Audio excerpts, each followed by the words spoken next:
से अटैच्ड होता है और वो फीटस तक जो ऑक्सीजनेटेड और न्यूट्रिएंट्स होते हैं वो भी पहुंचाता है और फीटस का जो वेस्ट प्रोडक्ट है या फिर कार्बन डाइऑक्साइड है वो वापस प्लेसेंटा के थ्रू ही मदर के ब्लड में ऐड हो जाता है। ठीक है, तो सबसे पहली बात ये याद रखने की होती है जो फीटल सर्कुलेशन होता है ना उसमें 3 शंट्स होते हैं।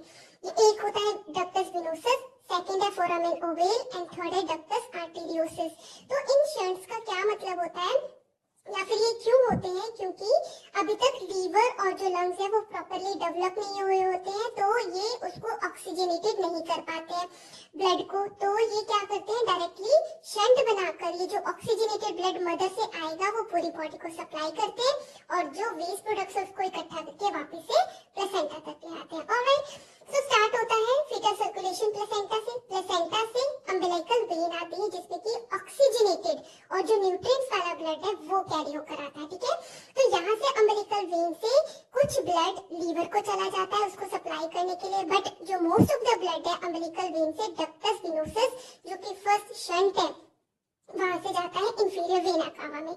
सो लीवर से भी ब्लड इंफीरियर वेना कावा में गया, बट अम्बिलिकल वेन का जो ज्यादातर ब्लड है वो डायरेक्टली शंट होकर डक्टस वेनोसस से इंफीरियर वेना कावा में चला जाता है।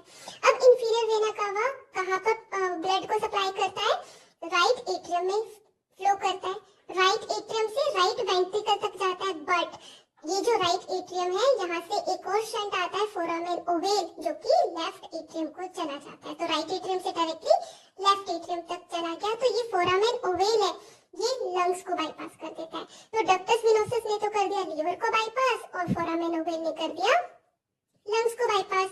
तो क्या हुआ, फोरामेन ओवेल से लेफ्ट एट्रियम पे चला गया, फिर लेफ्ट वेंट्रिकल में जाके अयोटा में चला गया।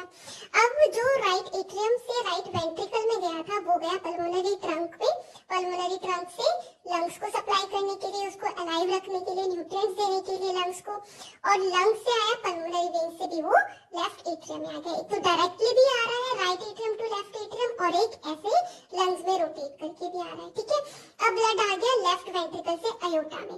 जो पल्मोनरी ट्रंक है वहां से ब्लड डायरेक्टली शंट होकर डक्टस आर्टेरियोसिस के थ्रू भी अयोटा में एंटर हो जाता है। ये ज्यादा ब्लड आता है इसके थ्रू। ठीक है, अयोटा से आ गया left and right common iliac artery में।